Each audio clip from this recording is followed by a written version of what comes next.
Reka nongenda baramutse ndabaha n'ikaze mu kino kiganiro cacu no mugoroba turacari igenekezo rya 19 kwezi kwa gatandatu uno mwaka turimo 2025 reka ntangure ndamutse cyane bose badukurikirana yaba bari mu gihugu cyacu ciza cy'u Burundi abandi ku mugabane wa Afrika mugabane wa Burayi mugabane wa Amerika ndetse na Leta Zunze Ubumwe z'Abarabu bumve yuko tubaramukiye cyane uno mugoroba dufise tubazaniye twinze tuza kuri micro nuko tuba dufise bishasha tugomba kubayagira nuko murabizi yuko nabandi umwe muri studio ndi kumwe na wa muntu wacu wa muntu wanyu adufasha kugira ngo dushobore gutahura ibigiye bitandukanye mu buryo bwimbitse kanangura ndamuramutsa cyane pour umusanguzi nizere yuko wiriwe neza. Ndakomeye cyane bwana journaliste nanje ndakuramukije kabisa. Asante sana. Je niriwe neza umunsi uriko uragenda neza ubona ko dushitse mu masaha y'ijoro. Ego. Aho niriwe kabisa nabo twirirwanye twese twiriwe amarembe. Ego. Reka nce ndamutsa n'abadukurikiranye aho bari hose nkuko babivuze. Ego. Ndabaha n'ikaze mu kino kiganiro bwana journaliste. Cyane gosopora umusanguzi mu kino kiganiro cacu novuga ko tutagiye kuyaga ku bintu vyinshi ariko nibike mugavyiza. Ubu tuvugana amakuru dufise nuko hoba hari imodoka zirenga 200 canke zaba 200 zoba zabonekanye za M23 uraza kutubwira mu buryo bwisanzuye aho zariko ziragana naho zari zivuye muri rusange ndetse turaza gusimbira no muri Fizi territoire ya Fizi naho twari tumaze igihe kinini twako turabahangene situation zaho zifashe ariko amakuru dufise yiziwe nuko uno musi ingabo z'Uburundi ndetse n'abazarendo bongeye kugaba ibitero bikomeye cyane ngaha muri territoire ya Fizi ahasanze hari birindiro vya Red Tabara twigwaneho ndetse na M23 abake bamaze kwashika. Reka rero ngenda gwikaze bwana musanguzi mu kino kiganiro. Urakoze cyane kwikaze umpaye bwana journaliste. Ego. Ndabona tugiye kuvuga ku ngingo nkeya mugabo nuko babivuze ni ingingo zikomeye cyane. Ku migwano yabaye muri territoire ya Fizi muri Fizi reka mbere abari dutangurira bwana journaliste iyi migwano iri kirabera muri Fizi ntabwo yigeze hagarara nta nari tumaze iminsi tudashikiriza abakunzi ibiganiro byacu ingene muri Fizi byifashe mugabo nta munsi numwe imigwano yigeze ihagarara kuko iyo batagavye bitero biremereye wasanga bategutwa ambiskade abaroberi batwigwaneho na Retabara bari mu mapatrouille ahana handi ugasanga rero nk'ivyo ntabwo twashoboye kubimenya ku mwanya wo ngo tubibwira abadukurikirana tukabimenya byamaze kurengana so amakuru rero dushikiriza abadukurikirana abari amakuru novuga ko ya trendings abari nka operation zabaye kabisa zigahitana abantu benshi zikamenyekana ahatandukanye niyo makuru dukunze gushikiriza abadukurikiranya ariko aya makuru abera mwibanga nako aya operation abera mwibanga ntabwo dukunze kuyavuga hano tanga karobona journaliste waruzi yuko ejo muri Karehe muri Karehe baturiye umuntu muri Karehe baraturiye umuntu w'umunyarwanda mugambaye n'amakuru tutaba atatrending yes aranagwa no kuba umuntu yoshobora kuyashikiza badukurikirana ko umuntu bamuturiye twabimenye mugabo ntitwashoboye kuronka amakuru y'imva ngo tumenye bamuturiye bamuhoriki byagenze gute rumva ibyo kubishikiriza abantu bica bifatwa nk'igihuha so twigire rero kuri operation uyu munsi zakozwe na FDNB bari kumwe n'abawazarendo muri Haut Plateau. Ego. Nabivuze kare bona journaliste mu kiganiro twakoze muri Haut Plateau ubujya niho novuga ko izinyeshamba za M23 zahombeye. Kubera yuko ingabo bari bafise novuga zimena umushike. Ziko zirahonera muri Haut Plateau. Cyane gose. Kubera ko igihe barekipera bafata Kaziba bihutiye cyane kurungika groupe yabo mobile irimwo special force kabisa bavre muri Haut Plateau mu Minembwe kugira ngo baze kwihuza natwigwaneho abawazarendo rero aya makuru bari bamaze kuyamenya niyo mpamvu baciye basa n'abahagarika imigwano muri plaine bihatira cyane guhangana n'izi nyeshamba za M23 iyi groupe mobile yabo yaduze muri Fizi kandi novuga yuko irevure bari na special force mugabo muri Fizi M23 byarabagoye cyane kuhagwanira kubera ko nahantu hari imisozi hanamye hari imbeho nyinshi hari n'imibu kabisa numva ngo ngukuriye basha ngihakwa no gutera sida no kuduga rya misozi iragoye voilà urana ko no kuduga rya misozi baduga bafise n'inkoni bishigikije hajya rero niho novuga M23 yagiriye perte nini cyane kuko aba wazarendo nimvukira zo muri bujya buce aba FDNB nabo bahamaze imyaka hajya baramaze kwamenyera rero niyo mpamvu tugo turavuga yuko M23 yahombeye kabisa muri Fizi so operation y'umunsi wo bona journaliste ni operation novuga ko iri gigantesque ni operation nini cyane kuko bayikoze mu buce butatu butandukanye kandi mu by'ukuri ubu buce bwose babukozemo operation apana auto operation bagabye ibitero kabisa biremereye muri Rugezi muri Vyalere no muri Timbiyangoma yes ni mu minembwe hajya hejuru bona journaliste amakuru dufise nuko mu bucagucagu niho aba FDNB n'abawazarendo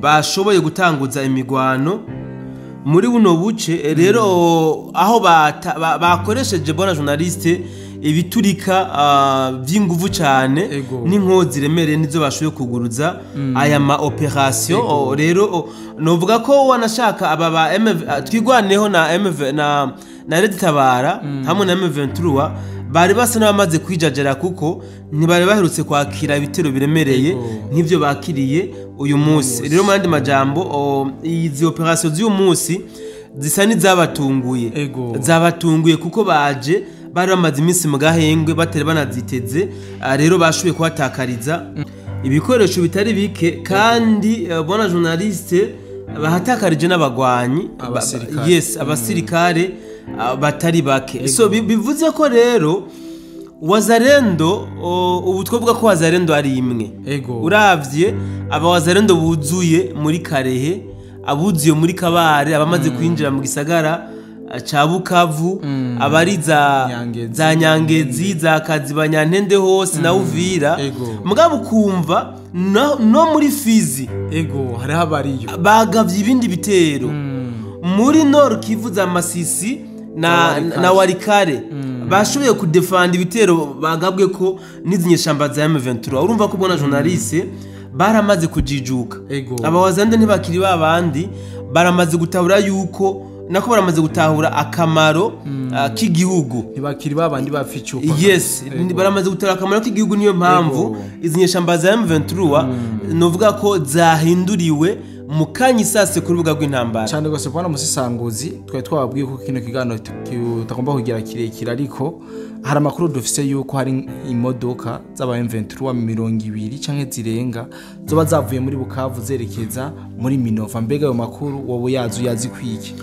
bona journaliste hari ikintu ngomba mvuge nuko kumbure abawazarendo bafata batanga amategeko badashobora kuronka buno ubutumwa bwanje byihuse ni ikintu bagomba guhindura bona journaliste urabona ntitwarodoretse kumva abawazarendo bashira ku mugaragaro ibintu byabo bari bamaze imisa yo kora bucece atana amafoto tukironka cyangwa ama video mugabo guhera muri indwi aho batangurwa bitero bikomeye cyane muri Karehe na Kabare twasubiye kandi kuza turamenya amaplan y'abawazarendo sivyo nk'ubu hariho amakuru ariko aracicikana avuga yuko abawazarendo bariko bakora ibishoboka byose ngo uyu munsi barare binjiye neza na neza mu gisagara ca Bukavu ni kuvuga binjire kabisa mu buryo bweruye mu gisagara ca Bukavu cyose aya makuru je namaze kuyaronka ndi umusivile kandi nicariye i Bujumbura none wibaza ko M23 ifise maneko iraho batamenya amakuru bayamenye kare cyane. So izi modoka zagaragaye ziva muri Minova ziza zerekeza mu gisagara ca Bukavu. Bona journaliste ntabwo tugomba kubihisha canke ibintu nubwo binasaba n'ubusesanguzi burenze canke amatohoza. Izi modoka zari zije muri intervention donc bari baje gutanga renfort. Tubutse abadukurikirana yuko uyu munsi hiriwe hari ko hararaswa M23 wese ari kuri periferike y'igisagara ca Bukavu kabisa, babishe ku rugero nabo nyine bataziga kuko bagenda barasa kamwe bo bari bazingo baza kugaba ibitero biremereye mugabo siko vyagenze. Haraho irevure bagavye ibitero biremereye mugabo abawazarendo bo bagumye bapanga karere ku matarget baguma barasa M23 yigaragaza kuri periferike z'igisagara ca Bukavu. So izi modoka rero za M23 amakuru yacicikanye ku mbuga ngurukana bumenyi avuga ko zirenga 200 harimwo na bimwe bitango nibifaro mugabo nibwabo brende butoya cyane gose nk'abo umwe wanashaka buherekeza amafaranga y'amabanke. Twasanze banatubesha ngo nibifaro bihambaye mugabo n'utubrende dusanzwe cyane gose tujya na rocket yo tumena. So mu modoka bavuga zajemwo harimwo na bujya bubrende bungahe bwa zaje ni convoi militaire yaje yerekeza mu gisagara ca Bukavu. Nukuvuga bari baje kugwiza inguvu hano mu gisagara ca Bukavu. Ariko nubwo biruko bwana journaliste nabivuze uko amakuru y'abawazarendo bo bavuga ko bakeneye kurara binjiye mu buryo bweruye mu gisagara ca Bukavu. Baramaze kuba bari mu gisagara ca Bukavu. Jewe ndafise amakuru y'ibanga mfitiye n'ibyemezo kabisa yuko hari abawazarendo bamaze kuba bari indani muri Bukavu, apana muri Bagira indani kabisa indani. Mugabo uyu munsi batangaje yuko mu buryo bweruye bakeneye kurara bashitse mu gisagara ca Bukavu. Ibi rero ntabwo bishobora gutumanyisha ambaza ya M23 zirera amaboko. Twibukanye yuko basavye abawazarendo yuko M23 ibikunze kuneza y'inzira karengane z'abakongomani abenegihugu b'abakongomani yuko mu masaha 48 M23 yo kuyonjorora mu gisagara ca Bukavu kugira ngo atabirononeka. Yes, ntibakozanye ko ngo abenegihugu baze kuhagira ikibazo canke usange n'ibintu birononekaye. Mugabo tugiye kuraba ku mbono z'aba M23 kuva mu gisagara ca Bukavu kuneza ntibikunda. Apana biragoye ntibikunda kabone ko batangwe no kugira iki no kurenforce ingabo ziriyo gutanga amarenfort. Mugabo abawazendo bakubwira bati bashake baterura igihugu cyose cyo mu Rwanda. Nukuvuga aba RDF bose bari mu Rwanda babatereke mu gisagara ca Bukavu. Twamaze kurahira twamaze gusinya ko Bukavu ntidusubira inyuma kabaye ngo nubwo President Chilombo yobaha itegeko ry'uko bahagarika abawazendo bavuze ati twebwe ntigikunda nkaba mbona nizi nyeshambaza ya M23 nazo bisa nkaho zitarota zitakaza kino gisagara ca Bukavu. Kandi birumvikana batakaje kino gisagara bona journaliste uravye amajambo bavuze uravye ibitangazamakuru vyabo ingene byagenda bicyoza FDNB wazana FRDC bomaramara cyane niboronka nayo basubira kuvuga naho boca. So biboneke yuko rero hano hantu hariteguye kugwa umuntu cyane gose kabisa. Ku ruhande rwa M23 bariteguye yuko ingabo yanyumiza kugwa muri Bukavu. Bimwe bavuga ko bigomba kuba muri Kamanyora. Je ndabona uko bigomba kubera hano muri Bukavu kuko Kamanyora byaranse ko barengana. Gushika naho umujenerali yarayoboye ama operation yayamanitse amanika amaboko aravuga ati bwana Sultan Makenga ndagusabye wewe ufise experience uzobikurikira uzumfashe jewe byanse ndayamanitse. Tukaba dufise andi makuru avuga yuko Sultan Makenga nawe asa n'utariko aratanga amategeko kuri zino nyeshamba za M23 bitewe nuko hari ivyo atariko arahurizako n'aba barongozi bizinyeshamba za M23 abakone nanga. So biraboneka yuko bona journaliste ibintu bigiye kuba bibi cyane gose. Nkamwe aba wazarendo batogabanura kariro. Nizinyeshamba za M23 zikaguma kuri zima. Ibintu biraza kuba bibi cyane gose. Bwana Musesanguzi twayaze vyinshi ariko katurangiza ikiganiro cacu ariko imbere yuko tukirangiza tubanze dusimbire gato mu gihugu kibanye cy'u Rwanda. Mu misi yeze tweko turabona ama media canke ibitangazamakuru vyaho biriko biravuga cyane canke vyanima zino ntambara umwanya ku mwanya ariko ubu turabona ba Scovia n'abandi benshi bakorana ubu atakintu ariko baravuga ko bijanye n'izi ntambara. Mbewe we nk'umusesanguzi nibiki vyoba vyarafatiye ibinyamakuru vyo mu Rwanda eske ntiwa kibiri haje canke barabonye uko intambara zahagaze zaheze muri rusange? Bwana journaliste ibitangazamakuru byo mu Rwanda mu by'ukuri inkuru bikivugana n'uyu munsi ni Uvira Tombe. Niyo nkuru bakivuga hari n'icyo nabonye kare ngo Uvira ngo intambara zarembanye ngo aba FDNB ngo birutse ngo bahongeye ko Gatanganyika ngo babarasirayo urumva. So bivuze iki rero mu bisanzwe ntabwo batanga amakuru bona journaliste batohoje benshi usivye ko novuga nka Scovia wewe sometimes baramushira yaraja kuri front mu gihe baba bamaze gupanga karere baramubwira kazana amakamera yiwe nabo bakorana bagafata ingene biriko biragenda. Ariko uyu munsi nshobora kubiha inzira zibiri canke zitatu ziko ziratuma batakivuga iby'intambara. Inzira ya mbere ni yuko iyi ntambara bayishoye nk'amafaranga menshi bona journaliste mu buryo bw'itumatumanaho kuko bari banizeye yuko bazoguma bayigwanishije amafaranga gutyo ibitangazamakuru vyabo bikaguma bironka inkuru bishikiriza nuko bazihaye. Mugabo bageze muri Bukavu kaciye kabakamizwe n'ingoma barahagaze kabisa ntibasuye koroherwa no gutangaza amakuru y'izi ntambara. Je ndibuka ko hari n'ikiganiro Scovia yigeze gukora ariko yerekana kuri carte ahantu hari sitiwe Kamanyora na Uvira gacerekana ati none tuvuye ngaha Kamanyora twashika Uvira ntubona ko kwinjira muri Bujumbura ikintu coroshe. Ico kiganiro narakibonye ndetse habe n'ikiganiro Scovia ubwiwe nyene yakoreye ku mupaka w'u Burundi bien sûr buhanana n'u Rwanda mu ntara ya Cibitoki.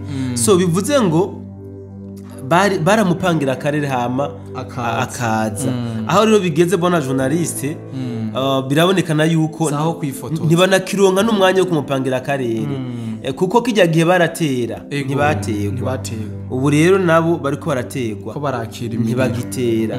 Niyo mpamvu rero biragoye yuko bamuhamagara ati yamara ngo nurabingene dutegwa nawe ubwiyo ndazi atovyemera kuko yo bagiye kwiyahura. So yindi nzira igira kabiri bona journaliste no bihereza kuko nibaza ko iyi migwanira kaze cyane iyi migwanira remereye sinibaza yuko bari kunanirwa no kuba boshobora kwerekana ingene zinyeshamba même si bazifana ziriko ziragira defete hano hafi y'igisagara aca Bukavu ndetse no mu gisagara ca Bukavu. Ariko nibaje yuko bahanzwe cyane ni naya majambo akomeje kuvugwa ku rupfu reka ndamutinya kwigendera nimba yapfuye Perezida Paul Kagame mu gihugu cy'u Rwanda. So biragoye yuko igitangazamakuru cyo mu Rwanda nka bijya tumenyereye byari bisanzwe biriko biranima urugamba okuraho byoza kandi kwanima mu gihe nabo ubwabo bakiri mu rujijo rwo kwibaza nimba babayeho badafise umuperezida batwara canke nimba iyo bagihari. Niyo mpamvu nibaza ko basa n'abacecetse gato mu kuba bari kuravuga ku bwa zino ntambara mugabo bahore canke bareke ntabwo babuze intambara kuba ziguma zibanda kandi n'abapfa barapfa n'ubusagara bufatwa burafatwa. Niyo mpamvu rero bona journaliste gukorera mu kwaha kundi muntu usanga uba uri nk'umu esclave kuko yataguhaye amakuru usanga nawe udashobora kuyihereza kuko uba wamaze kumenyera kuza uragaburirwa amakuru aya canke ayandi. Nibaza ko tubateba ko bano reka duse n'abarangiriza ngana amasaha bwana Jonathan nako yitereye. Ego bwana Musisanguzi genda gushimire cyane kwa kino kiganiro. Ndagushimiye nanje bwana journaliste ariko by'umwihariko jewe ngo mbashimire abantu badukurikirana aho bari hose bashimire n'abamaze gukora ico bakoze kugira ngo duhindure imikorere. Ndabona ko hasigaye igihe gito cyane gose kugira ngo duhindure ingene tuko turakora bwana journaliste. Cyane gose kandi ndabashimire cyane barabizi n'abantu bacu kandi twama dukora ibintu kubwabo kandi turashima cyane kuburyo bifadikanya natwe muhe byose tuba turimo kandi ndabashimiye cyane nizera yuko mwashoboye kumva ibiganiro byinshi twashikirije kuri uno munsi atanke kandi baza kino kiganiro ni cyanyuma tubahaye mwari no joro reka renda ngize ndabifuriza ijoro ryiza nizere ko tuzosubira guhura ku munsi w'ejo tugihumeka umwe kwa bazima bye bye.